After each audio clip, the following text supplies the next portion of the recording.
Hello friends, welcome to trade to spend. Nifty के weekly analysis की एक और वीडियो में आपका स्वागत है। इस हफ्ते निफ्टी ने बहुत अच्छी रिकवरी दिखाई और हमारा जो वीकली रेजिस्टेंस था उसके पास जाकर क्लोजिंग दी है। लेकिन बॉर्डर टेंशन के चलते डेली बेसिस पे निफ्टी वॉलेटाइल मोड में ट्रेड करता रहा और हमने अपने पिछले वीकली एनालिसिस के वीडियो में इसके बारे में डिटेल में डिस्कस भी किया था।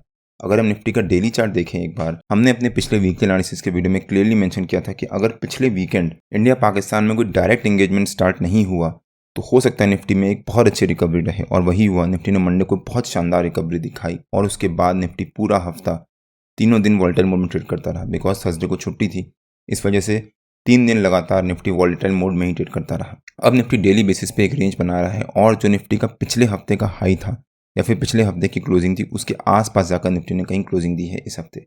पिछले हफ्ते निफ्टी ने डेली बेसिस पे एक hanging man sort of candlestick pattern भी बनाया था, और वो भी अपने टॉप पे जाकर। इसके बारे में हमने अपने पिछले वीकली एनालिसिस के वीडियो में कवर भी किया था। और निफ्टी ने डेली बेसिस पे अब यहाँ पर जाकर covered call sort of candlestick pattern भी बनाया है, और इसके बारे में भी हमने अपने पिछले वीकली एनालिसिस के वीडियो में डिटेल में कवर किया था। अगर आपने हमारा पिछला वीकली एनालिसिस का वो वीडियो नहीं देखा है तो उसका लिंक मैंने डिस्क्रिप्शन में डाल दिया है और आपको ऊपर यहाँ पर आई बटन में मिल जाएगा।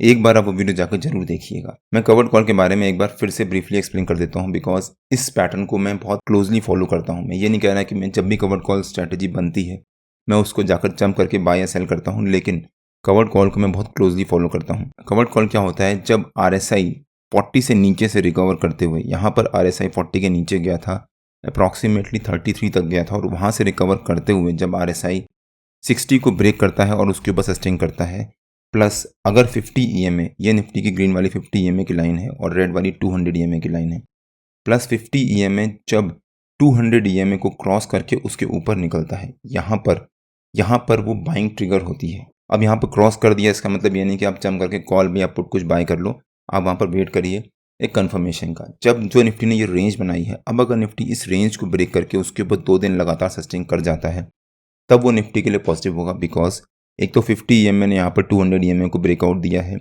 वो एक बाइंग अपॉर्चुनिटी, प्लस यहाँ पर RSI भी अब 60 के ऊपर जा रहा है, मतलब धीरे धीरे निफ्टी बाइंग की तरफ बढ़ रहा है। ब्रेकआउट देने के बाद निफ्टी ने उसका कंफर्मेशन भी दिया है, प्लस निफ्टी जो ये रेंज बना रहा था उसका भी ब्रेकआउट दिया है। तो वहाँ पर 2-3 कंफर्मेशन होते हैं। अब मेरे ख्याल से अगर निफ्टी ने इस रेजिस्टेंस को ब्रेक किया तो निफ्टी में वहाँ पर बाइंग आ सकती है और हम वहाँ पर जाकर बाइंग करेंगे। इसके बारे में मैं अपने प्रीमियम मेंबर्स को अपडेट कर दूंगा। इस हफ्ते भी ड्यूरिंग द वीक मैंने जो भी बाइंग किया था या सेलिंग किया था, चाहे वो स्टॉक्स में हो चाहे वो इंडेक्स में हो, वहाँ पर हमारे को बहुत अच्छा प्रॉफिट हुआ, और उसके बारे में मैंने अपने प्रीमियम मेंबर्स को एडवांस में अपडेट भी किया था कि मैं क्या बाय कर रहा हूँ, किस लेवल पे बाय कर रहा हूँ और उसका स्टॉप लॉस क्या हो सकता है।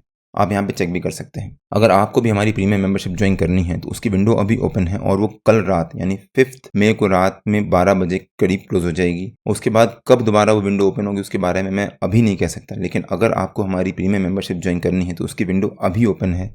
आप मेरे को टेलीग्राम में रीच आउट कर सकते हो, आप मेरे को यूट्यूब में कमेंट सेक्शन में भी कमेंट करके रीच आउट कर सकते हो। तो अब अगर निफ्टी के वीकली चार्ट पे आ जाते हैं और देखते हैं कि निफ्टी के अगले हफ्ते के लेवल्स और मूवमेंट कैसी रह सकती है। ये निफ्टी का वीकली चार्ट है और वीकली बेसिस पे भी निफ्टी अब धीरे धीरे कवर्ड कॉल की तरफ बढ़ रहा है। मतलब एक डेली बेसिस पे निफ्टी ने कंफर्मेशन दिया, प्लस अब बड़े टाइम फ्रेम में भी निफ्टी कवर्ड कॉल की तरफ बढ़ रहा है। यहाँ पर भी अगर आप देखो तो निफ्टी का जो RSI था वो 40 के नीचे था, मतलब RSI करीब 34 तक गया था, और उसके बाद रिकवर करते हुए अब RSI 60 को धीरे धीरे क्रॉस करने की कोशिश कर रहा है। जब RSI 60 को क्रॉस करेगा और उसके ऊपर सस्टेन करेगा, यहाँ पर 50 EMA ऑलरेडी 200 EMA से ऊपर है, तो वहाँ पर निफ्टी में कवर्ड कॉल पैटर्न ट्रिगर होगा, और उसके बाद जब निफ्टी उस पैटर्न के हाई को ब्रेक करके उसके ऊपर सस्टेन करेगा तब निफ्टी में वहाँ पर भी एक कंफर्मेशन होगा।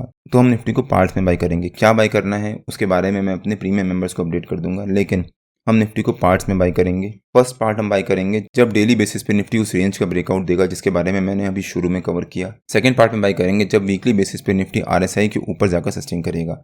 तो निफ्टी को हम 2 पार्ट्स में बाय करेंगे, और कवर्ड कॉल में सेल कब करना होता है उसका भी एक इंपॉर्टेंट ट्रिगर होता है जिसके बारे में मैं अपने किसी और वीडियो में कवर करूंगा। तो देखते हैं कि निफ्टी के अगले हफ्ते के लेवल्स और मूवमेंट कैसी रह सकती है। इस हफ्ते निफ्टी ने बहुत अच्छी रिकवरी दिखाने के बाद एक पॉजिटिव क्लोजिंग दी है, प्लस हमारा जो पिछले हफ्ते का हाई था उसी के पास जाकर क्लोजिंग दी है। तो निफ्टी ने जो वीकली बेसिस पे यहाँ पर ये रेजिस्टेंस लिया था, यहाँ पर भी निफ्टी ने एक रेंज बनाई थी, एक बहुत अच्छा बाउंस लिया था, उसके बाद यहाँ पर फॉल दिखाया था, फिर इस लेवल को ब्रेक डाउन देने के बाद निफ्टी ने उसको वहां से एक शार्प फॉल दिखाया। तो 24,800 निफ्टी का हमारा इस हफ्ते का रेजिस्टेंस रह सकता है, और 24,000 निफ्टी का हमारा अब इस हफ्ते का सपोर्ट रह सकता है। 24,000 के बाद 23,800 निफ्टी का एक इंपॉर्टेंट सपोर्ट है। अगर निफ्टी 24,000 को ब्रेक करके समहाउ उसके नीचे सस्टेन करता है तो इसी चांसेस थोड़े से कम लग रहे हैं, बट 24,000 निफ्टी का अब हमारा इस हफ्ते का सपोर्ट रह सकता है। तो हो सकता है निफ्टी इस हफ्ते 24,800 एज ए रेजिस्टेंस और 24,000 एज ए सपोर्ट इसी रेंज के बीच में ट्रेड करे। अभी तक इंडिया ने पाकिस्तान के अगेंस्ट कुछ डायरेक्ट एक्शन नहीं लिया है। जो भी स्ट्रैटेजिक मूव्स चल रहे हैं उसके बारे में किसी को नहीं पता कि एक्चुअली में क्या मूव्स चल रहे हैं और क्या हो रहा है,